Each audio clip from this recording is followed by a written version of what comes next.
Survivor reports are so rare. It burns my tail. How many folks do you think paused to write a journal entry in the chaos? I mean, afterwards. Those who weren't consumed were so traumatized, their accounts are completely unreliable. This is honestly such a surreal moment for me. This is one of those videos where I know I have about 10,000 things to say, and if I try to like structure it all and make sure every little bit that's in my brain ends up coming out, I'll end up just getting analysis paralysis and never making the video. Welcome back, big one here today. We are going to be tackling a dungeon. So yeah, if you guys weren't aware, in my playthrough of the original game, I did a lot of stuff solo, and that was interesting because the game was designed to be completed by parties. We're doing something similar here. See, the devs, and I think this was quite intelligent, split some of the core story away of the main original release in 2012 for Guild Wars 2, and they put it into some dungeons. So the dungeons you would have to complete with 5 people. Perhaps you could 4-man it, maybe 3-man, but generally speaking, they wanted you to find people, form communities, make friends, and have a reason to sort of experience that MMO side of the game. You could, in theory, skip the dungeons, but you'd get a little bit of a damaged perspective of the story, and unfortunately, they never really led people to the dungeons well enough. So many people kind of forgot about the characters that are involved in the dungeon storylines for them to be thrust back in their face at the end. Obviously, for this series, I don't want to do that. So I alluded to a while ago as well that this is not my first time actually doing a Let's Play of Guild Wars 2. Way back when the game originally came out, I wanted to do a similar product, but I never got to the dungeons, and it was a sticky, weird thing because I didn't quite know how best to show you all of the dungeon content, really teach you about it, but also I was reliant on playing with other people, and it would look messy, and it would look zergy, and it would look odd, and it was just kind of icky. One advantage of being in 2018 now is that as a result of the scaling changes in the game, so in the game right now I'm level 45, but because we're stood here in the Plains of Ashford, I'm downscaled to level 14. Because of the way that level scaling has changed over the years, because of power creep, because of the way that classes are structured, it's actually quite possible to solo many, if not all, of the story dungeons. So I figure, hey, this was one of my big motivations of actually coming back to this project. I want to play the Ascalon Catacombs for you. So it's not originally designed to be solo. It's going to be really difficult. It's going to be a challenge. But this is great for me because I sorely missed that in most of the rest of the story. And that's what I want to do here today. If you guys didn't catch up, last episode, a huge amount of things happened. But mainly we learned that the old adventuring band Destiny's Edge had a huge falling apart. They were thinking about getting back together, but it never quite worked out. And so they all split ways again, except their old leader, a Norn, that we're not very familiar with right now, a woman called Ascalon, has apparently fled into this tomb here, into these crypts, into the Ascalon Catacombs. And we are going to go with Ritlock Brimstone to flush her out and figure out exactly what the hell she is doing in here, because Ritlock's not going to be very happy with her around. We can get a little bit more of that detail, by the way, as I scramble to put my headset on here, from the guy standing outside of this crypt. He says, "Hold! The catacombs here are overrun with ghosts." I mean, this is Ascalon. We're more than familiar with that, right? The Norn hero, Ascalon, has descended into the depths not long ago, and then Tribune Ritlock Brimstone tore through here, cursing a blue streak. So we have a choice. We could do this dungeon, or we could go to continue with our order, by the way. You can see on the top right, it's actually telling me to go back to Lion's Arch, but we're going to take a detour to do this. Why are more ghosts here than anywhere else in Ascalon, we ask? He says, well, this is the entrance to the old catacombs of Ascalon. Even when the humans were here, it was a haunted, ugly place, and since then, it's only gotten worse. So, yeah, players of the original game, watchers of my original series, you will know that we visited the catacombs before. Back when this was human territory, 250 years ago, this was still a nasty location. We did some of the earliest quests in the game down here. It's a very iconic, nostalgic place, and indeed, the first dungeon of the game is going to be full of nostalgia and references to old characters and events and places when we actually get back in here. This was also, for what it's worth, the very first dungeon that the Guild Wars 2 developers ever made and showed off. Pre-release, they were talking about various aspects of this. And in a lot of ways, it's kind of more interesting than many of the others. So anyway, since then, it's only gotten worse, apparently. Great, I see. Why did Eir come here? Well, we don't really know, but Crag says she said something about retrieving a sword. And indeed, you'll remember that Ritlock had a fiery sword we've noticed a lot of times. And when he met with Logan earlier, Logan shouted at him about the sword being looted from Ascalon. And indeed, it's true. Ritlock is wielding a human artifact. That is a human sword he has. Curious, let me ask you something else. Why is Ritlock here? Well, he came barreling in about 10 minutes after Eir. He found out that Eir was here, and he was not pleased. Okay, well, I don't want to be there when he catches her. Can I ask something else? What do we need to do exactly? And he says, we'll gather a group of 5 total adventurers and head into the Ascalon Catacombs. Ritlock is expecting reinforcement. And they give us an option here to find more people using looking for groups. So this was not here in 2012 when the game originally came out, but there is an LFG tool. People use this to group up for all kinds of different content in the game. So you can see we can join squads and parties and all kinds of stuff. People advertise various services. We don't need to do that though, because we're going to go in there solo. Wow, we just finished a heart. How on earth did we just finish a heart? How is that possible? What? Hey, thanks for clearing out the pests in our area. I haven't seen a single script since. I'll make sure the legions hear about your hard work. What? In all my years playing the game, I've never experienced something like this. How did we finish a heart despite being nowhere near it? Huh. All right, okay, so to tackle this challenge, to solo that which was designed for 5 people, I've had to do some preparation and be quite careful about things. So first of all, let's have a look at our gear. Now, what you'll notice here is all of my gear is like super high level gear, as high as I can be for this level. This is all level 39 rare gear, okay? I've got a full new set of weapons, full new set of armor, and I've upgraded my trinkets. So this is a level 39 amulet that is also rare. Remember, we unlocked rare gear very recently. So we've got basically the best stuff we possibly can right now, and I've got all power and I've got precision on it, so damage and crit chance. That's what I want on everything here. Okay, we went to level 45 because remember how originally we had discipline, and then we could swap this slot to strength, and maybe we could swap it to tactics, which we haven't trained, or arms, which we haven't trained, or defense, which we haven't trained. Well, by going to level 45, we unlock a whole new slot, so we can actually have 2 at once. We can have strength and discipline. So here's the thing. I need both slots, and if we're going to solo this, we need to be very careful about what build we run. So we're going to have to train some more stuff here. I got myself, through leveling up a bit more and some currencies in the game, I got myself some more hero points. So we would get these through doing challenges out in the world and so forth. And we need to train very carefully here what we want. First, we need to keep going deeper into the strength line, which you guys have already seen, right? But what we need to do is buy this trait here. It's called Might Makes Right. And what this is we gain health and we gain endurance, which allows us to dodge roll a lot, every time we apply might to ourselves.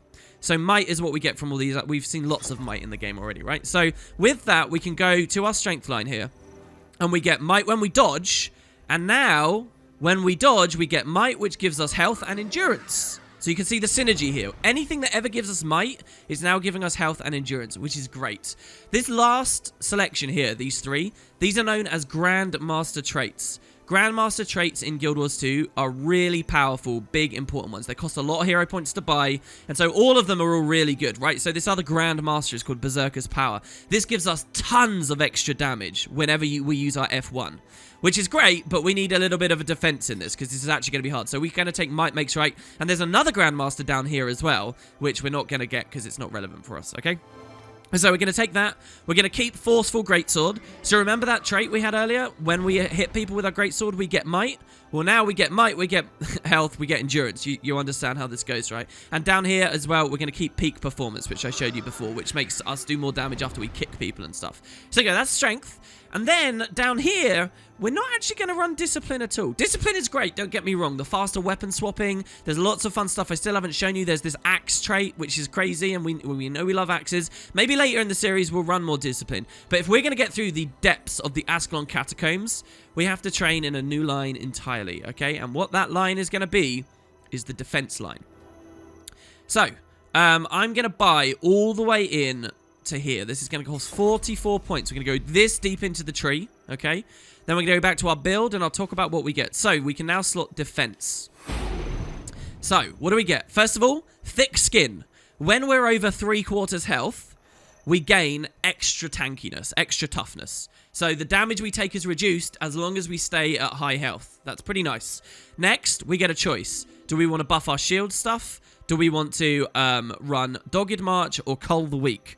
So here, I'm actually going to run Dogged March. So what this is if we get any movement impairing conditions on us, we immediately get regeneration, which helps us heal health over time, and those conditions, such as immobilize, such as cripple, such as chill, they last less time on us.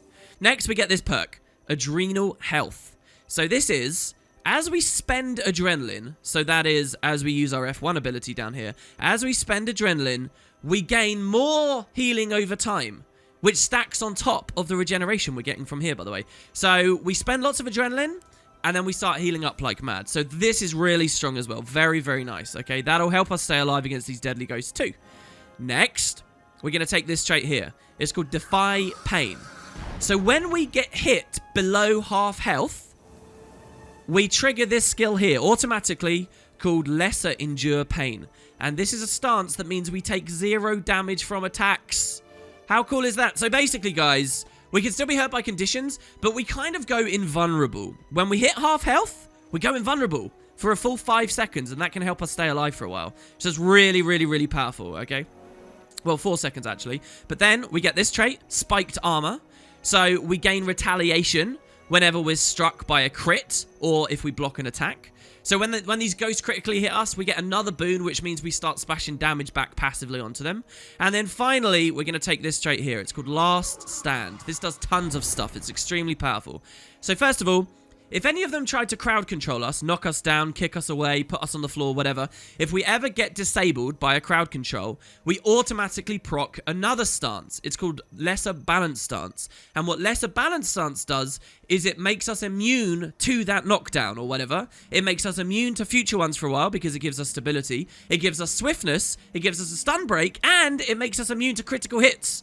So this is like such a strong Grandmaster, guys. It's insane. And then beyond that as well, all of our stances, including this one, the one that makes us invulnerable when we get to 50% health, all of our stances last longer, okay? And our stances give us vigor. So, as you'll notice from the defense line, we are really tanky now. Like, super tanky. And we need that to survive. So, with strength and defense, I'm hoping we'll make it, guys. I'm hoping we will. There's still more that we need to train, though, because our skills are not good enough here either. So, we're going to learn a new type of skill altogether here. We're going to train Signets. Now, you remember the Elementalists had Signets too. I haven't been clear with you guys. Signets are skills that have passive effects, and you can activate them for a different effect, and while they're on recharge, the passive one will go away. So, no better explanation here than the first Signet in the game. Healing Signet. So, we're going to change Mending now over to Heal Sig.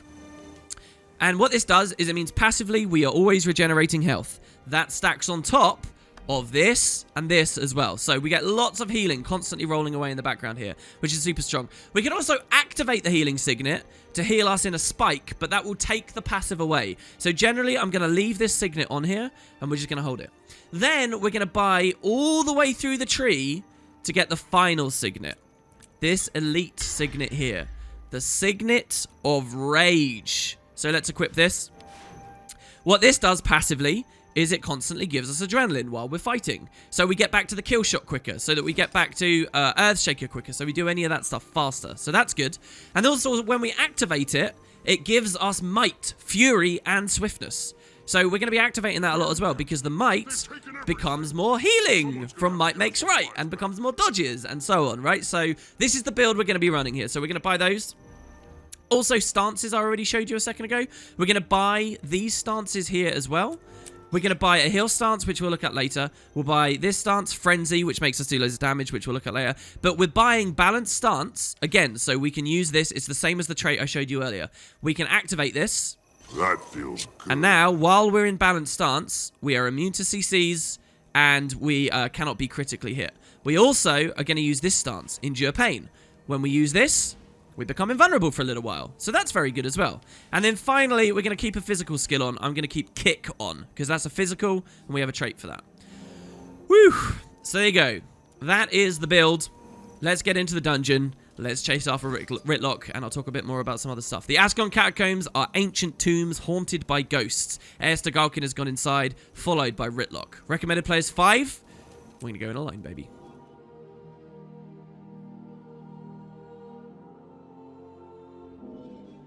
You're not the reinforcements I expected, but you'll do. That fool Norn Eir has stirred up the ghosts down here. Let me brief you.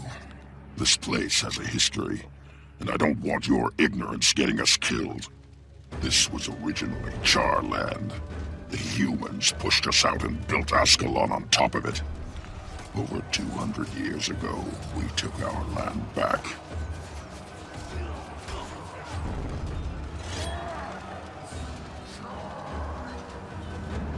The human king Adalbern watched his soldiers panic as we breached the city gates.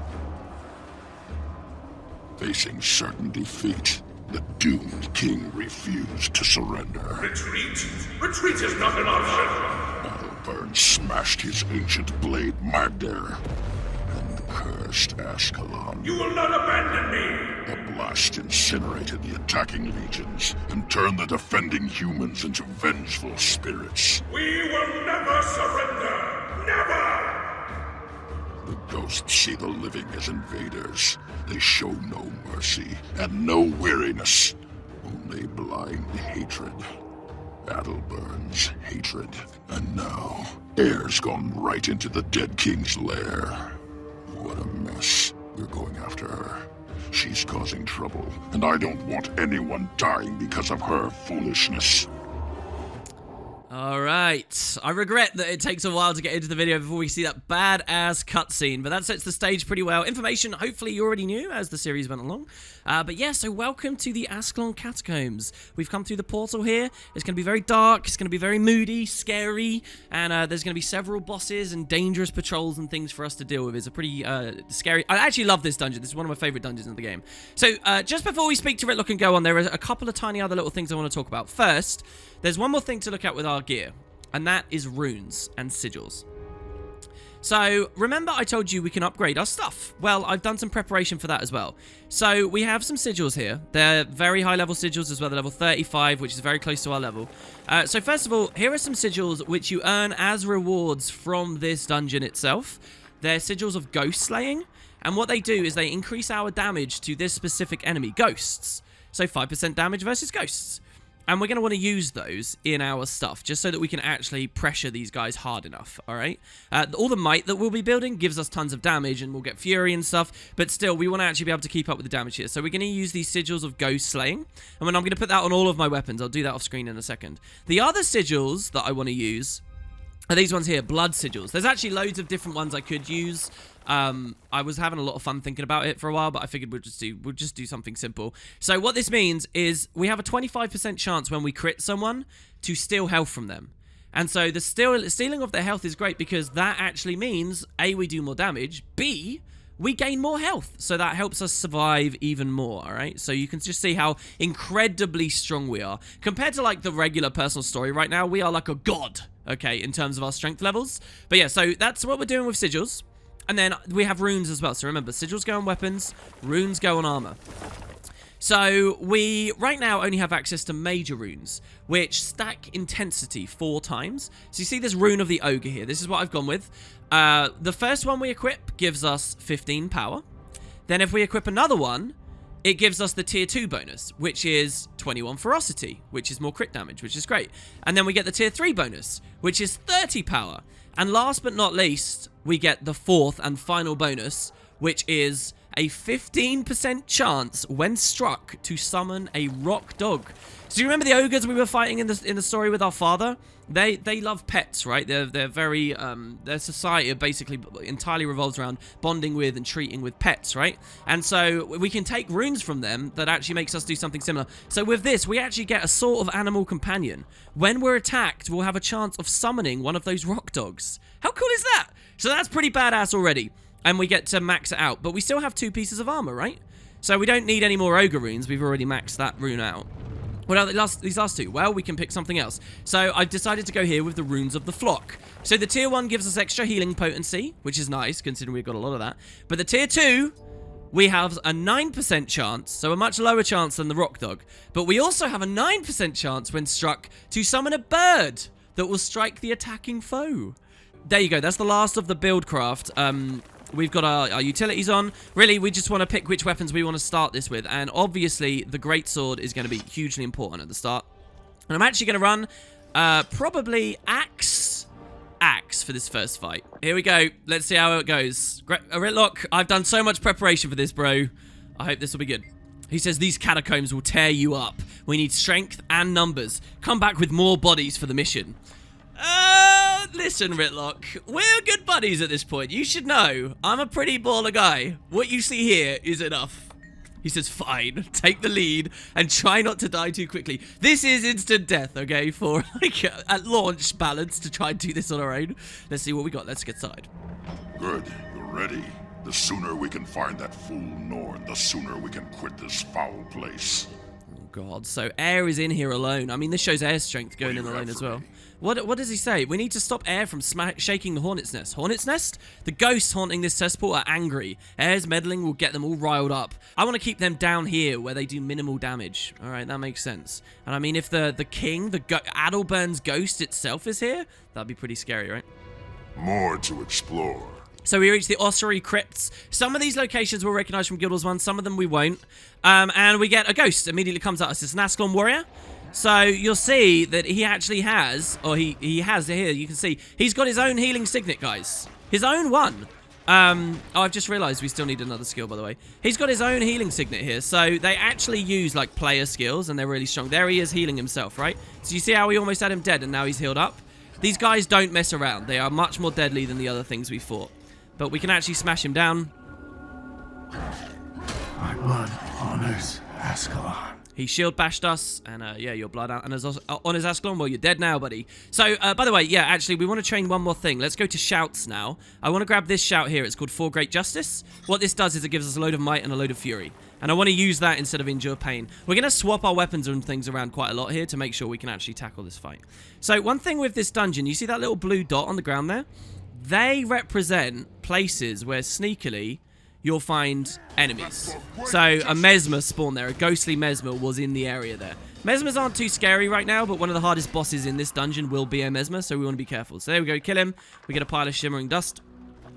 So yeah, whenever you see those blue things, either deliberately walk in front of them to clear them out, or just stay away from them as best you can, but you might get caught on them in a fight.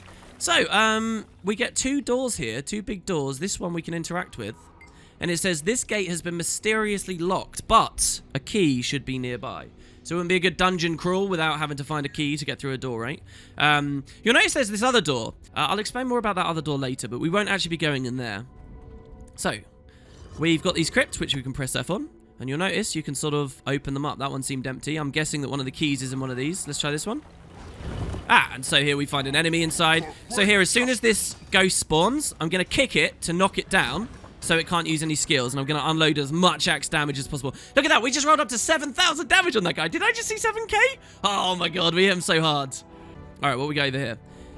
What you get out of these is random. Sometimes they'll knock you away, sometimes hordes of spiders might come flooding out, sometimes you might find weapons that you can use, like I got a hammer out of these once. Here you go, so same again. This is a monk, so monks can heal their allies, and they're actually really, really tanky.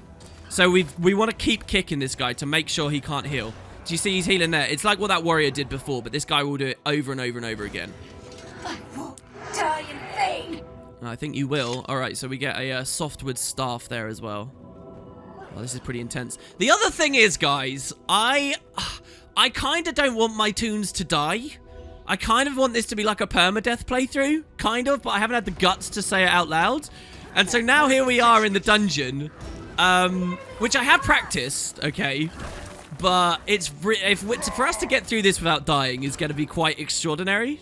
So I'm going to try my best, but I don't know. Look, we just get him for 2,600. That's awesome. We will try. Buster. God, we're getting through so many of these and nothing so far. You have no right to be here. Go back to your own land. Alright, so once we get through enough, we will find a big boss spawn. This is the first boss, the first champion of the game, I think, that we're fighting here. This is Gate Guardian Nappa. So he's actually really easy to fight because he attacks super slowly. You see this hammer that he swings? It does ungodly damage, but we can just stand behind him like so. And so we can try and dodge that. That last ability, that's his backbreaker. He's got a hammer, right? There, he tried to knock us away, but we had stability from our balanced stance. And yeah, we can, if we're just careful, we can sort of kite around him and make sure that he won't mess us up, all right? You'll notice he's got a big blue bar under his health bar as well. That's known as a break bar, and we're going to play with that in just a minute. We haven't done that yet on the series, but we will very soon. Here, let's go back to our greatsword. Hopefully he doesn't interrupt us. 100 blades. We'll well through him. Arcing slice. Don't forget it does a lot more damage to low targets. And he tries to CC us again. We stay behind him. And he's pretty comfortable. Even at release, to be honest, a good player could have done this. And there you go. Ricklock actually killed him. Good job, Ricklock. Wow. Down he goes. So we get some gold off of him. We get some boots. By the way, we started this episode with about 70 silver. We're going to get a ton of gold from this, right? We are genuinely... We're going to be like over a gold from this by the time we finish this. We're going to get our first gold from the first dungeon. Oh, it's so perfect. All right, so anyway, we kill him. And it turns out he had the key. He held the gate, which is now open. I would have loved to show you the animation of it opening, but there you go. All right. Another thing we could have done here, by the way, is we could be using food, and I might resort to that later. Actually, we got no way of getting food now that I've started. We have no way of getting it, so I guess we'll try and do this without food. That was not in my plan. Damn it. I was gonna... like I said, there's a million things to say and do. So here, check it out. There's 2 blue dots, which means there's going to be 2 enemies, and also there's these red circles. These are traps. I'll show you what they look like if we stand on it. Actually, I'm scared. I don't even want to stand on it. We got the ghosts here. So the ghosts are going to spawn. We don't want to get hit by those traps. It's going to be really dangerous. So if we can pull Ricklock back around, we can get the ghosts to come away from the traps. There, that's good enough. All right, let's use our greatsword to get in now. And while they're standing next to each other, we can try and blow them both up. Don't forget, when we kick people, we can actually kick multiple people standing... Oh my god, we don't want to go in there. We can kick multiple people standing in front of us, so we can, like, get double CCs, right? Elementalists do a lot of damage, right? So, like, these enemies, by the way, they're all the Guild Wars 1 classes. Warriors, Elementalists, Monks, that's what Guild Wars 1 classes were. And so, you know, because they're the Ascalonian ghosts of 250 years ago. The Elementalists do a lot of damage. They're like big damage nukes, so we want to be careful of this. So we're going to come over to this. We're going to try and pull the chain. Oh god, Ricklock's standing on it. It doesn't matter anyway. If you pull the chain, you disable these traps, which is kind of nice. Here are some fire traps. They don't look like much, but if we stand in that, it's instant death. Seriously, it's just straight up death. So we have to wait, get the timing right, and dodge past. Because literally this whole permadeath idea, it ends immediately. Oh, maybe we have to pull the lever to disable that. I don't know. Let's just go. Ah! Alright, okay, we hit a spike trap. Alright, now these guys are coming in. We've got to make sure we actually get the damage in here because... Oh, no, 100 blades is missing. Oh, dear. Oh, my God, look at that eviscerate. Wow, we blew him up so hard. Okay, that's good. There we go. We killed the 2 of them and the monk can't heal him up. Good. It's perfect. Another eviscerate and a kick. Good. Oh, I love Power Warrior. It's so meaty feeling. Alright, so we get some more ghosts and we've got a room down here. Let's deal with these ghosts first. I'm going to throw my axe to bring him over to us. Hopefully we get just the one. Yeah, we did. Kick him so he can't do anything. Justice. Adrenaline. Don't forget, the kick doesn't just knock him down, but it also gives us a damage boost. Looks like we're getting shot by a ranger from over there, so we want to kill this guy. And now if we can pull the ranger around the corner, this would be known as a line of sight. So because the ranger can't path to us, hopefully, because he can't hit us, hopefully he'd run at us. He's not seeming to do that, so we're just going to come over. I'll note as well, rangers here, they can throw traps around and they can do other nasty things. So you just want to get all this good CC going. All right, good. He's down. All right, so let's see what we got over here. Well, it's another closed gate. There you go. Look, it's our rock dog. Look, it's our ally. Sweet. We gave him might. We need to keep that door open. Put something heavy on the pressure plate. Oh, so as you can see here, the gate swung open, but then closed again, and then we got hit by a fire trap on the other side. So there's a pressure pad here that Ricklock's seen. If we stand on it, it opens, but the second we get off, it closes. Now, if we were playing this with a team, people could run through, but then one of us would be locked out. So we've got to find a way to weigh it down. Make it quick. He still doesn't say anything. Right, so we're going to come up here. We're going to change our abilities as well now. Instead of axe on this next one, we're going to run some maces. We haven't seen mace at all yet in this series. So I'll talk about that as we go through. So up this room is our only way to go. And you'll see there's all these red circles all over the floor. This is just tons of spike traps. Tons of them. And if we step out of line, so there you go, you can see we take damage from them. If we step too dangerously out of line, we are screwed. So we want to walk through very carefully. And we want to pull that chain on the far side of the room. Problem is, and small spoiler for you all, the second we get to that, a boss is going to spawn. So we pull the chain. Well done. Faster. That should take care of the traps. So, this is an Ascalonian captain with a bow. He's currently shooting at Ricklock, but whenever he fires that bow, he knocks us into the room. So if those traps were still going, yeah, we'd be in major danger. So we do have a lot of stability, which means that his bow won't do too much to us. but he's going to be really annoying to fight. So in order to kill him, I'm going to teach you how we can interrupt him, and that's through break bars. So, you see this extra health bar, the blue one? Whenever we use like a knockdown on this boss or anything, actually, does it even work on this guy? I'm not even sure. Yeah, whenever we use a knockdown like this Mace 5, this tremor ability, it hurts that health bar instead, which is constantly recharging. So if we chain with our allies, with whatever, enough stun, knockdown, blowouts, launch kind of abilities like that, crowd control abilities, if we can break this bar, then we can stun the enemy, and then we can do lots of damage. Most enemies, when they get stunned, they even take extra damage too. So that's why we're running these maces here. So Mace 2, I can block if we watch when he fires towards me after Ritlock. Ritlock's going to die in a second, and it's going to be really bad. I missed it anyway. So look, this is a parry. The skill 3 is an interrupt. The skill 4 stacks loads of vulnerability. The skill 5 is this tremor, which I'll show you in a second. It rolls in a wave across the room. And the burst is called Skull Crack, which is a super long CC. So we're going to use all of these with our kicks, and hopefully we can break this break bar. So there you go. We're getting loads of break bar damage down now. We need a little bit more. Apparently, it looks like the kicks aren't working. That's a bit of a shame. So we're going to Skull Crack him again. Come on. We can do it. I really want to show it to you guys. It's going to be quite hard, actually. We need a lot of endurance, adrenaline for this if we're gonna make it. His break bar's still a little bit low. Our auto attack stack weakness on this guy as well. And what weakness does is also slows down his regeneration of the break bar. If you put enough conditions like that on him. So there you go. Another tremor. Another Skull Crack. We're getting close. Oh my god. These interrupts. So bad. Oh no. We got to keep the weakness on him. Otherwise we're screwed. Let's interrupt him again. Keep him low. Got to keep this on for as long as possible. We'll use this 2 again here. Oh, we already have stab. We'll get a tier 3 Skull Crack, right? Tier 3 Skull Crack is probably really important. Cover ourselves with stability. There you go. Getting closer. One more tremor and we got him. Ready? Tremor. There you go. And now he's stunned. We can swap to the Greatsword. 100 blades. And we can do some crazy damage. Oh my god. He got like a perfect interrupt on us there afterwards. But yeah, so as a team, if you do that, that's extremely important. That's a big part of Guild Wars 2. Break bars. What I just taught you there is going to be a staple in nearly all of our fighting scenarios as the game goes forward here. God, this has been such a long fight trying to describe that. Use a hand over here. Oh, Ritlock went down. It's okay, dude. And our dog spawned at the last moment as well. So we get a spear, we get a bow, and we also get this thing here. It's called a Gilded Strongbox. So when you kill dangerous creatures like these champions, that's our second one, our second mini-boss, right? You can get in this game containers that give you really good loot. So we got 2 Gilded Strongboxes from those mini-bosses. When we open them... You can never have too much treasure. We straight up get a ton of money. We get rare materials. So there we got a Molten Fragment. And you get other stuff, right? So they're really good. There you go. We get another rare material. We get all kinds of good stuff.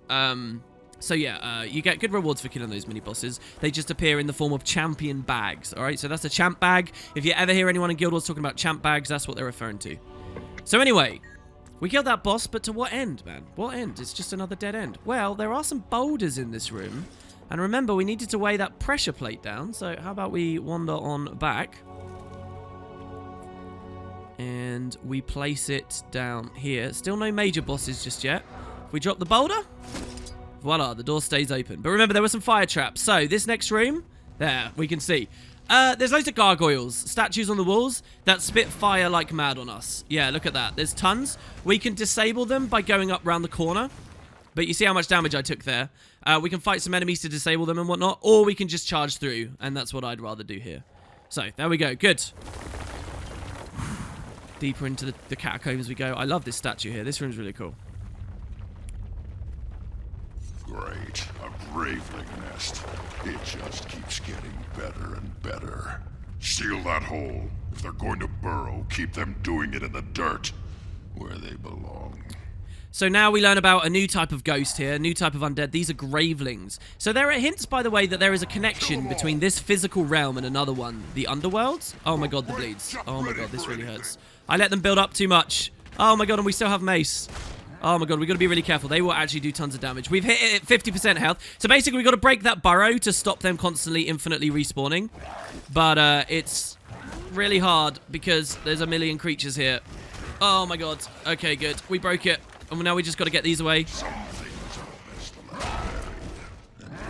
Good work. It's only going to get harder from here. Let's keep moving. Oh, thank you, Ritlock. My god. So don't forget, when we dodge, we hit them all, and then that gives us might and stuff. He's trying to kill those things over there. Let's just bring him over. Whew. So yeah, Gravelings. There's a hint of Gravelings here. We learn more about those at another point in another area of the game, really. But what you should really understand is they have nothing to do with these other ghosts. The faux fire ghosts, it's unrelated. But they're undead that bury and dig and tunnel around, which we're generally quite scared of.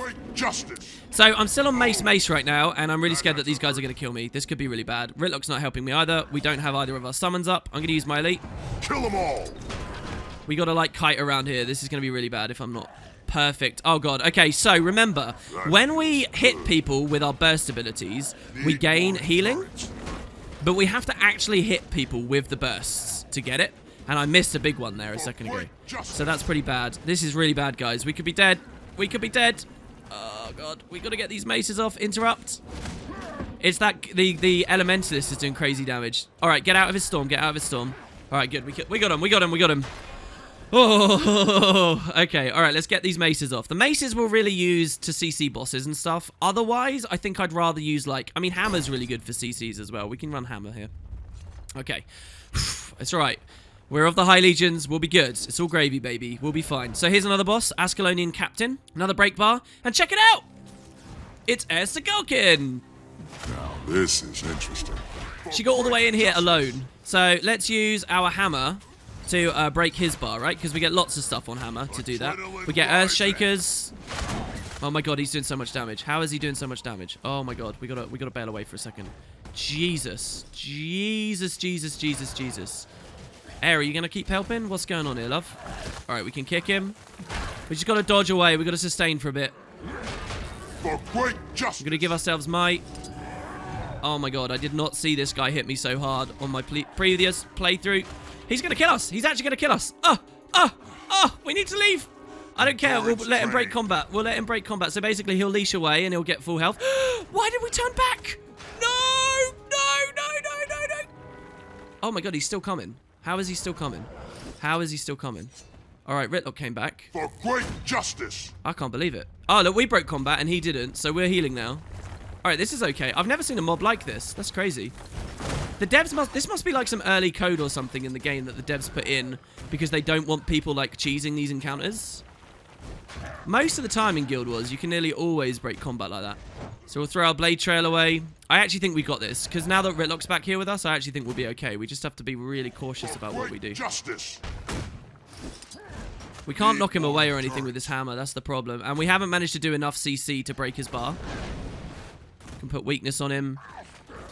Weakness doesn't really mean anything against bosses, by the way. It's literally just there to reduce break bar damage. Here you go. We're at 100% health.